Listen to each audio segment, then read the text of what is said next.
That's a nice new car you got right I there. like that, man. Put that in my garage. Jumping over here to Ohio State, Ryan Day, man. Many people try to say, "Oh, it's make or break for Ryan Day." He lost to Michigan twice, and I say, man, in his 6th year, hats off to Ryan Day, man. He picked up what they had and kept it going at a high rate. Losing those 2 years is no big deal. He still, I mean, no way he should be reaching the hot seat. I see a good 10 plus years here at Ohio State for Ryan. He does a great job as well. Let's see here. His record is 45-6, 25-2 at home, 15-1 away. How could you get rid of a guy like that, man? He's returning 7 on offense, 7 on defense. He brings in 9 transfers. I mean, he's keeping it up to date and going. This talk about Ryan Day being on the hot seat kind of bothers me. Did you hear that, Big Ragu? Yeah, I mean that's nonsense in my book. Like I know he was like you said, he kind of stepped right in that role. With the change a few years back, and then he's kind of picked the program up and kind of carried on his back, if you ask me. But one thing different this year for him is that this name might sound familiar to a lot of guys that follow NFL and stuff.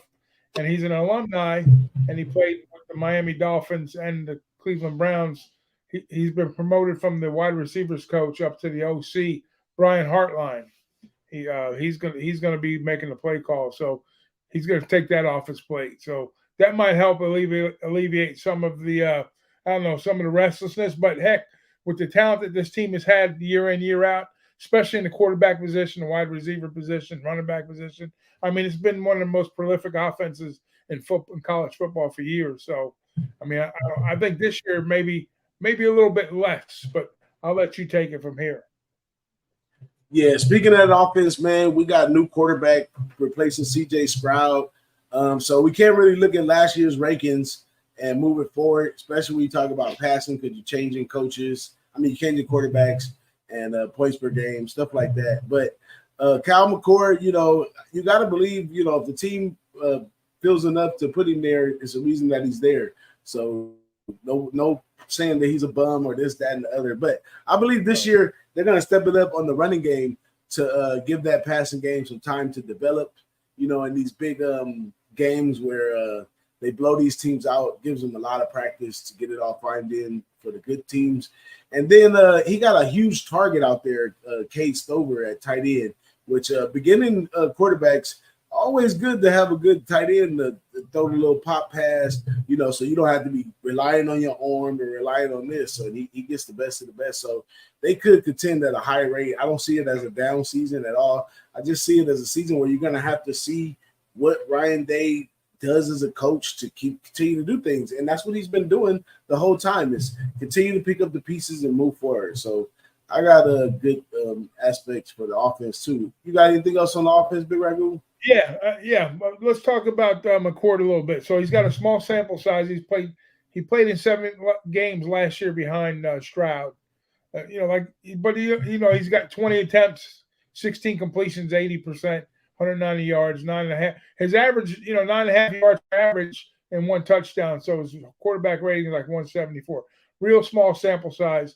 But, comparing that to Stroud longer term, Stroud's numbers were like 9.5 and 176. So he's right there as far as the numbers go. And then he's got Marvin Harrison Jr., first team offense, and Emeka and Buka, first team offense too. So he's got some weaponry there to throw downfield also, along with, like you said, Cade Stover. So, yeah, I like that look for him there going forward. And I'm sure he's going to have some backs. They always have decent running backs to support the pass. Yeah, I believe that the offense is going to be okay through this one. But I think the defense might have a chance to get better in this situation right here. Second year DC Jim Knowles, we see a lot of success in the second year once everything is inputted, things can dial in. They did a good job last year, but there were some key moments there where they needed some stops in some big games, which they didn't quite walk away with. And being the second year, kids getting used to the system, that's just exactly what it takes to get over that hump. So they definitely got a fair fight for the number 1 position in the Big Ten with Michigan. Yeah, they do. I mean, defensively, they're ranked 6th in conference. They're ranked 12th nationally. I mean, you go back, and they were ranked like 17th in points. But if you go back to the Georgia game where they lost by 1 point, I mean, are we going to start having this conversation now like we do every year about the 2 SEC teams going to the playoff? Are we going to be talking about 2 Big Ten teams every year going to the playoff? So, I mean, either way you look at it, like these teams have risen up, and I think they're here to stay. But what's going to happen in a couple of years, we'll see the same thing. But as of right now, they're 1-2 in my book in the Big 12.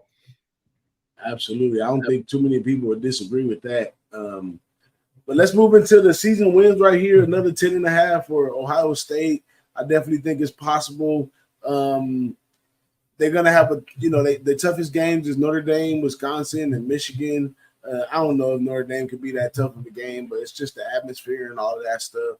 But they playing against, an ex-player. I guess it'll be a little intense in the Notre Dame game. So chance to win, lose maybe I say 2 at the most of those. So we teetering right on the edge again with the 11-win season. So 11-1 is probably what I would give it, but maybe 10-2, who knows? But I think that, like I said, as far as the offense is concerned, it'll take some time to get together. The defense, they should play up a little bit, and if they can play for 4 quarters in every game and make those big plays better this year, then we could be looking at the champ right here. Yeah, well, they got the revenge on their mind with Michigan, and then they do get Penn State at home, which is usually a tough out for them in Happy Valley. But they seem to manage when they go over there too. But those are probably the 2 spots. We'll see how tricky Wisconsin, how they come along early on too with Lou Fickell's group. That's going to be an interesting look later on. Yeah. Wisconsin's. I'm right there with you. 11-1. I'm saying 1-loss season, maybe run the table possibly. Who knows? Yeah, maybe run the table. I agree with that too. So let's keep it moving, man. We're gonna keep it moving for y'all. So we're gonna go to the next one.